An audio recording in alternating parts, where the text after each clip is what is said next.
Good morning, ladies and gentlemen. My name is Doldej from Saipanya Rangsit School, Thailand. Today, I would like to make a speech about what a great person should be, under the theme, the head or the heart. Ladies and gentlemen, don't you think it is quite odd that the nature gives us two opposing forces in one person? The brain that always pursues logic, and the heart that personifies love. And in this oddness, it is quite brilliant.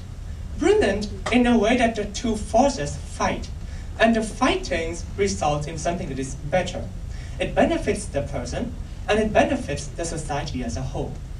But now, don't you agree with me that the world today is becoming more and more difficult to live in? Not in terms of technological advancement, not in terms of comfortability, but in terms of the very basic principle of life, that is, safetyness. Partly, I believe that the major cause for this safetyness problem we're facing today is because people tend to believe their head and ignore their heart right here. They think for their own benefits, but do not think how other people would feel. In other words, we call this kind of thing selfishness.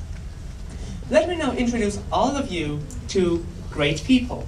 These people are the ones who can use both their head and their heart at the right time, and they can find a perfect balance between trusting the two things. When I talk about head, I'm referring to something quite definite. I'm talking about thinking and logic. But when I talk about the heart, I'm referring to something in a broader sense.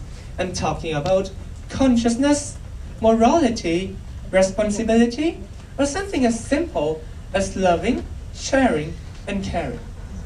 The question remains, though, only because a person can use both his head and his heart, how does it make the person great in any sense?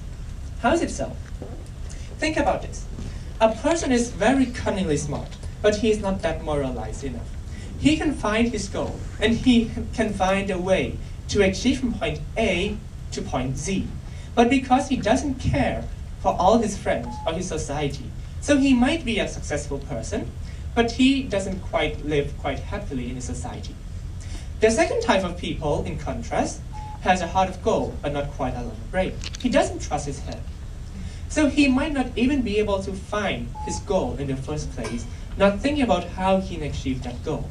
So yes, he might be happy, but he will not be a successful person. This is not using his head, using only his heart. The third type of people are the great people. These ones use both their heads and their heart at the right time. They can find their goals from point A to point Z, and they know they would like to go B, C, D, E, F, G all the way down to his goal. But at the same time, he will try to avoid all those unnecessary sufferings or damage he might be causing to the society, because he cares about how other people feel, and the safetyness and the benefits of all other people. And this is what makes people great. And that is why each and every single one of you can become great people as well.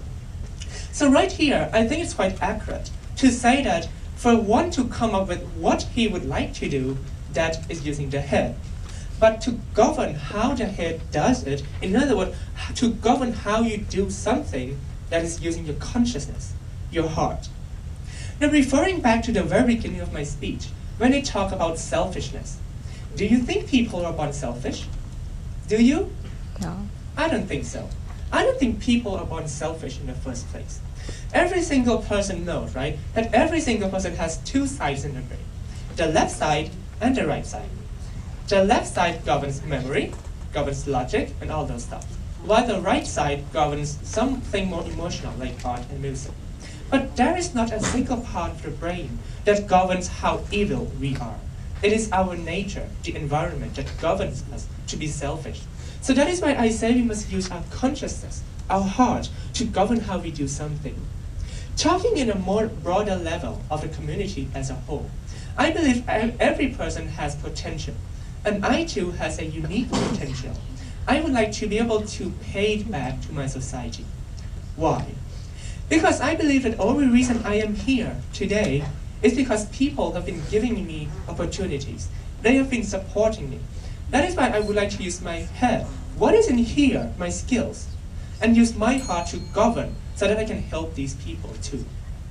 So I think that to push oneself forward, that is using the head.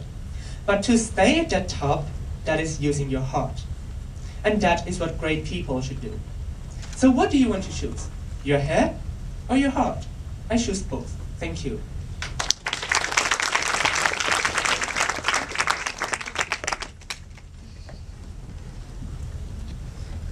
Thank you very much for sharing your ideas with us. Can you give me your idol, who are the great person that use both head and heart? Speaking about idols and role models, right? I have quite a lot of role models. For example, Albert Einstein, and my mother. But one of the most, the person I adore the most and admire the most is actually the king, because I see how much he has been doing for country as a whole, and he doesn't even take his own benefits or credits. He came up with 3,000 royal projects, and that is using his head to think about how to solve the problem, right? But before he can come up with those things, he will have to have the heart, the consciousness of, well, hey, I am the king. I should be doing something beneficial to the society. Thank you.